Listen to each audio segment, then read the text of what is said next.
શ્રીમદ ભાગવત એ કેવલ બુદ્ધિનો વિષય નથી. ભાગવત એ કેવલ કર્ણનો પ્રયોગ પણ નથી. પણ કે છે ને, કોઈ પણ વક્તા જયારે શ્રીમદ ભાગવતજીની કથા કરે, એના મુખમાંથી ખાલી શબ્દો પ્રગટ નથી થતા, પણ એક એક શબ્દ સ્વરૂપે, વાંગમય સ્વરૂપે સ્વયં ભગવાન શ્રી કૃષ્ણ પ્રગટ થઈને શ્રોતાના કર્ણ દ્વારા અંતઃકરણમાં પ્રવેશ કરે છે. સ્વયં ઠાકોરજી આપણા અંતઃકરણમાં બિરાજે છે. પ્રભુ આપણા અંતઃકરણને શુદ્ધ કરે છે. હરિચિત્તમ સમાશ્રયિત. અને પ્રભુજીના અંતઃકરણમાં બિરાજતા હોય એ જીવાત્મા કેટલો પવિત્ર બને.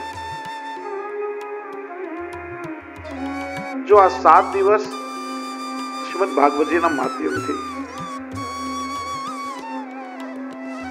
જો પેલા જ કહી દઉં, 7 દિવસ ફક્ત, અને એમાં પણ 3.5 કલાક આપણને મુશ્કેલથી મળે છે. કથાના દરેક પ્રસંગો શ્રવણ કરવા સંભવ નથી હોતા, પણ આજના સમયને અનુરૂપ આપણા વૈષ્ણવી જીવનમાં ઉપયોગી જે મુખ્ય પ્રસંગો છે, મુખ્ય મુદ્દાઓ છે, એની ચર્ચા આપણે કરીશું. 10 રત્નો આપણને શ્રીમદ ભાગવતજીમાંથી મળશે. જો વૈષ્ણવ પાસે કાગળ પેન નોટ કંઈ પણ હોય, ચોક્કસ નોંધી લેજો. 10 રત્નો, 10 આપણે બધા યાદ રાખવાના છે. સૌથી પહેલું, આ ભાગવતની કથા આપણા પરિવારની કથા છે. તમે ભાગવતજીના પ્રસંગોને જુઓ તો સંન્યાસીઓ કરતા, વૈરાગીઓ કરતા સંસારની અને પરિવારની કથા ભાગવતમાં વધારે આવે છે. ચંદ્રવંશ, સૂર્યવંશ, ઇક્ષ્વાકુ વંશ આદિ આખું મહાભારત જુઓ, રામાયણ જુઓ, તમે કૃષ્ણનું ચરિત્ર જુઓ. મહાભારતના યુદ્ધમાંથી પણ પ્રસંગો આપણને શીખવા મળે. પાંડવો અને કૌરવો સવારે યુદ્ધ કરે ને સૂર્યાસ્ત પછી સાંજે બધા ભેગા થઈને પારિવારિક ચર્ચા કરે. પરિવાર સાંજે એક થઈ જાય.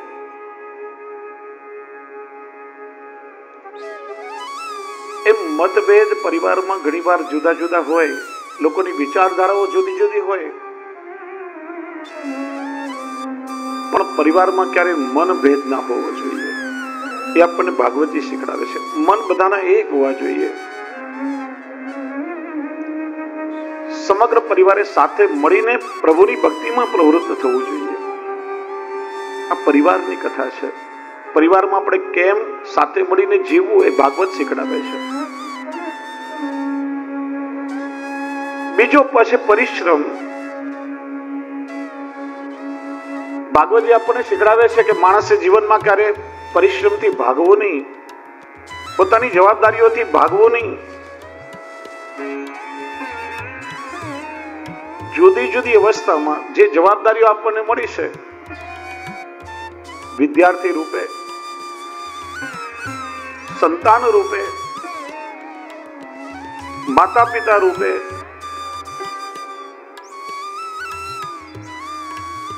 જે જવાબદારી આપણને મળી છે, ક્યારેક ગુરુ રૂપે,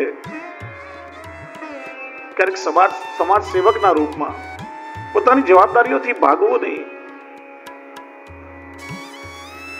તમે ભગવાનના ચરિત્રને જોશો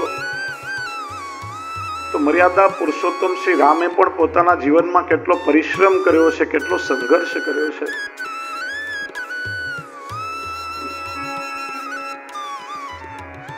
જે દિવસે એમનો રાજ્યાભિષેક થવાનો હતો એ જ દિવસે એમના માટે વનવાસ મંગાયો છે. અને પ્રભુએ સ્વેચ્છાથી સ્વીકાર્યું છે, પરણે કોઈ બંધનથી નહીં. ભગવાન શ્રી કૃષ્ણનું જીવન તમે જુઓ કેટલું સંઘર્ષમય રહ્યું છે.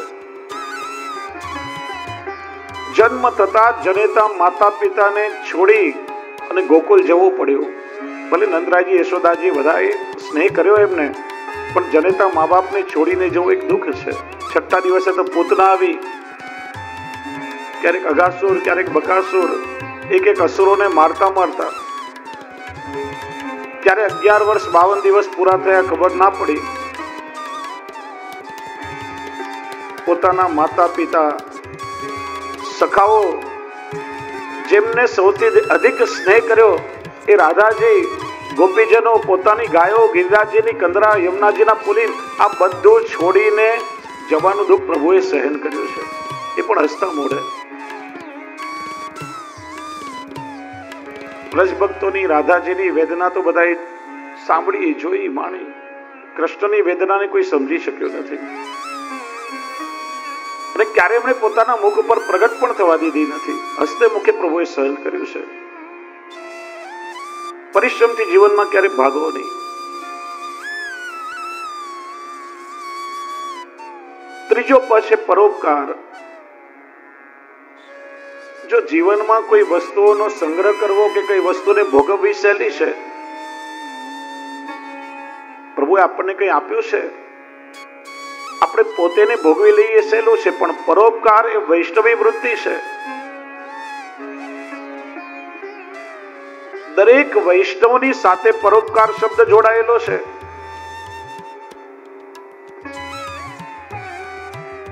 પ્રભુએ તમને સુખ આપ્યું છે, પ્રભુએ તમને સંપત્તિ આપી છે, પ્રભુએ તમને સન્મતિ આપી છે, તો યાદ રાખો કે ઠાકોરજીએ તમને પરોપકાર કરવાની તક આપી છે, અવસર આપ્યો છે.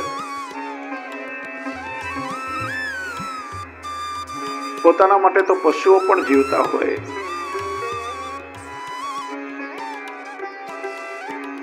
પણ એક મનુષ્યની, એક વૈષ્ણવની વૃત્તિ હંમેશા પરોપકાર કરવાની હોય. આજે આપણે આપણા બાળકોને સંસ્કાર આપવા જોઈએ કે જો જન્મ દિવસ આવે, તમે જો બાળકોને નાનપણથી આપણે ગિફ્ટ લેવાની ટેવ પાડીએ, જ્યારે જન્મ દિવસ આવે તમે આપણા બાળકોને મોંઘી મોંઘી ગિફ્ટ આપો. આજે તમે એને સેમસંગ નો ફોન આપશો તો આવતા જન્મ દિવસ પર એને આઈફોન લેવાની ઈચ્છા જાગશે મનમાં. એ રાહ જોતો હશે કે મારો બર્થડે ક્યારે આવે ને મને ગિફ્ટ ક્યારે મળે, અને જે દિવસે તમે નહીં આપો એનું માઇન્ડ અપસેટ થઈ જશે, એનો આનંદ ખોવાઈ જશે.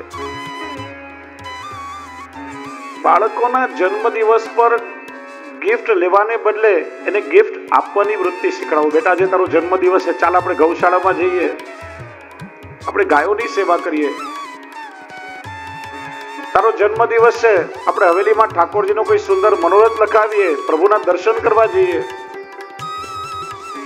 જન્મ દિવસ છે, કોઈ વૃદ્ધાશ્રમમાં કે અનાથ આશ્રમમાં જઈ વડીલોની સેવા કરતા એને શીખડાવો. બેટા આજે તારો જન્મ દિવસ છે, ચાલ ઠાકોરજીની સેવામાં તારા હાથ પવિત્ર કર. આપવાની વૃત્તિ બાળકોને શીખડાવો. પરોપકાર એ વૈષ્ણવી વૃત્તિ છે. ભાગવત આપણને પરોપકાર કરતા શીખડાવે છે. ભાગવતનો ચોથો પદ છે પ્રેમ. શ્રીમદ ભાગવત આપણો જીવન ગ્રંથ છે, સદાચાર ગ્રંથ છે, પ્રેમ ગ્રંથ છે.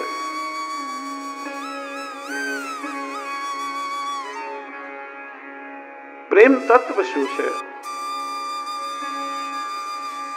એકબીજાને આપણે પ્રેમ કરતા શીખીએ, એકબીજાને સહજતાથી સ્વીકારીએ.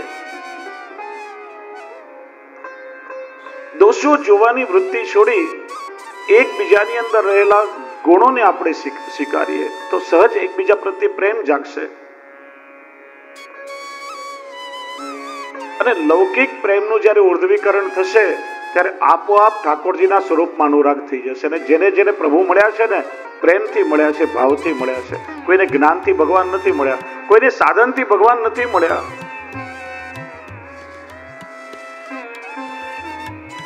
સામાન્ય વ્યવહારથી માણસ જ્યારે ઉપર ઉઠે ત્યારે એને પ્રેમ પ્રાપ્ત થાય છે.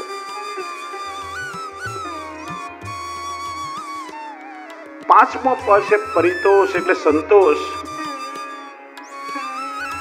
અને કે છે ને, જબ આવે સંતોષ ધન સબધન ધૂલ સમાન. માણસની અંદર સંતોષની વૃત્તિ જ્યારે આવે ત્યારે પછી બધું જ ધન એને લૌકિક ધૂળ સમાન લાગે છે. કારણ કે ઈચ્છાઓનો કોઈ અંત નથી. હજી એક ઈચ્છા આપણી પૂરી થઈ નથી, ત્યાં બીજી ઈચ્છા મનમાં પ્રગટ થઈ જાય. અંતકાળ સુધી ઈચ્છાઓ આપણને મુક્તિ નથી. અને માણસની ઈચ્છાઓ જ્યારે પૂરી ન થાય, ક્રોધ આવે, ક્રોધથી ચિત્તભ્રમ થાય,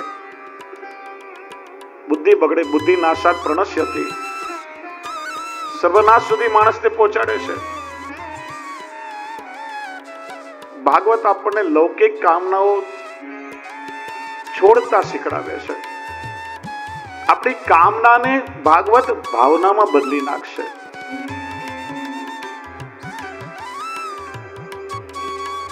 પોતાના સુખનો વિચાર એ કામના, અને બીજાના સુખનો વિચાર, ભગવત સુખનો વિચાર એ ભાવના કહેવાય.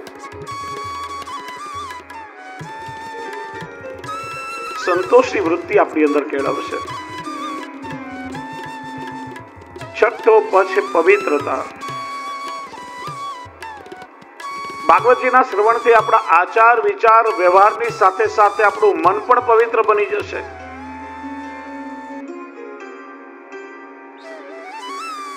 ઘણીવાર લોકો એવું કહેતા હોય, અમારું મન પવિત્ર છે, અમારે ઠાકોરજીની સેવા કરવાની શું જરૂર?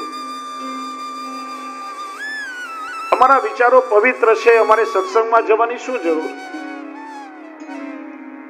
જો પહેલી વાત તો એ કે શુદ્ધતામાં અને પવિત્રતામાં ફરક છે. દરેક શુદ્ધ વસ્તુઓ પવિત્ર ન હોઈ શકે, અને પવિત્ર વસ્તુ શુદ્ધ હોય કે ના હોય ચાલે. કદાચ તમારા ઘરનું વોશરૂમ હોય, ટોયલેટ, બાથરૂમ હોય, તમે સારા ક્લીનરથી એને સ્વચ્છ કરો, એ શુદ્ધ કહેવાય, પણ એ પવિત્ર ના કહેવાય. એમાં તમે જમી ન શકો અંદર. ઘરનું રસોડું હોય કે ઘરમાં પ્રભુના બિરાજવાનું નંદાલયનું સ્થાન હોય, થોડો કચરો પડ્યો હોય, કોઈક અશુદ્ધિ હોય, પણ એ ચોક્કસ પવિત્ર કહેવાય.